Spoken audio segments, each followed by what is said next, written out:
Budget दिवस भारत में एक बहुप्रतीक्षित घटना है जिसमें कंपनियां और आम जनता उन योजनाओं और परियोजनाओं के बारे में जानने के लिए उत्सुक रहती हैं जो उन्हें लाभ पहुंचा सकती हैं।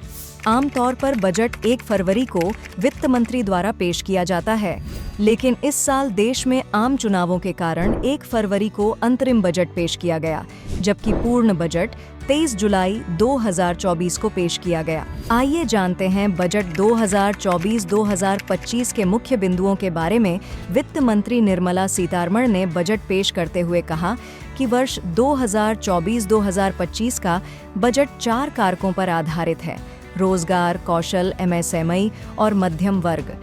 और भारत की मुद्रास्फीति दर अभी भी स्थिर है और 4% के लक्ष्य के करीब पहुंच रही है। साथ ही आगामी 5 वर्षों में 4.1 करोड़ युवाओं को रोजगार, कौशल और अन्य अवसर उपलब्ध कराए जाएंगे। केंद्रीय बजट 2024-25 के दस्तावेजों के अनुसार सरकारी खजाने में प्रत्येक रुपए के लिए 63 पैसे प्रत्यक्ष और अप्रत्यक्ष करों से आएंगे। उधार और अन्य देनदारियों से 27 पैसे का योगदान होगा। विनिवेश जैसे गैर कर राजस्व से 9 पैसे और गैर ऋण पूंजी प्राप्तियों से 1 पैसा आएगा।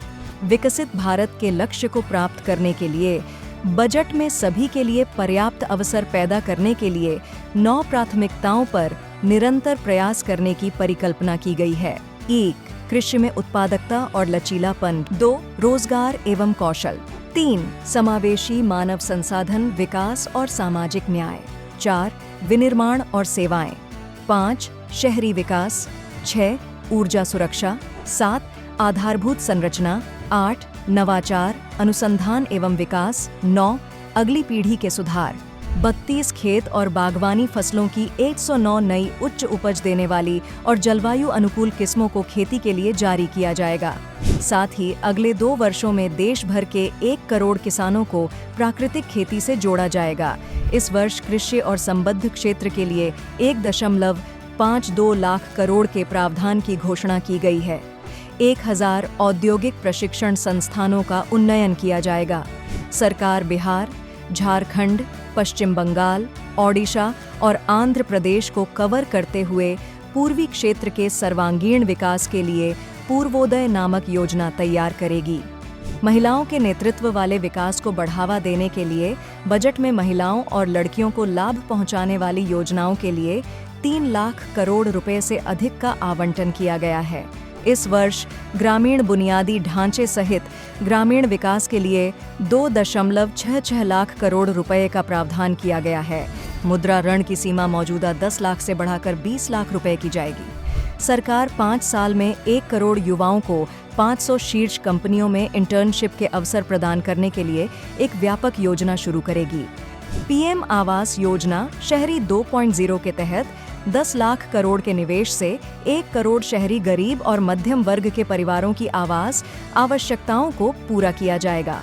अगले 10 वर्षों में उद्यम के साथ अंतरिक्ष अर्थव्यवस्था को 5 गुना बढ़ाने के लिए 1000 करोड़ का पूंजी कोष की घोषणा की गई है। इस बार के बजट में कर स्लैब संशोधित किया गया है। 3 लाख तक की आय वाले व्यक्तियों को कर से छूट दी गई है, जबकि 3 से 7 लाख के बीच की आय वाले व्यक्तियों पर 5% कर की दर लागू होगी। 7 से 10 लाख के बीच की आय के लिए कर की दर 10% और 10 से 12 लाख के बीच की आय वालों के लिए दर 15%। 12 से 15 लाख तक की आय पर 20% कर लगेगा और 15 लाख से अधिक की आय पर 30% कर लगेगा।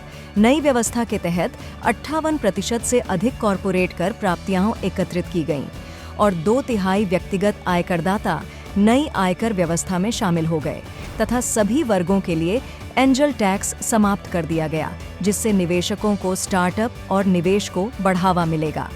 इसके साथ ही विदेशी कंपनियों पर कॉरपोरेट टैक्स 40 से घटाकर 35% किया गया ताकि निवेश को आमंत्रित किया जा सके और कई भुगतानों पर 5% टीडीएस को 2% टीडीएस में मिला दिया गया है। साथ ही साथ निम्न और मध्यम आय वर्ग को लाभ पहुंचाने के लिए पूंजीगत लाभ छूट सीमा बढ़ाकर 1.25 लाख प्रतिवर्ष की गई और एक्स-रे पैनल, मोबाइल फोन आदि पर सीमा शुल्क 15% घटाया गया। आज का प्रश्न, वर्ष 2024 का बजट निम्नलिखित में से किस कारक पर आधारित नहीं है? ए. रोजगार, बी कौशल, सी एमएसएमई, डी मुद्रास्फीति नियंत्रण। अपना उत्तर कमेंट में दें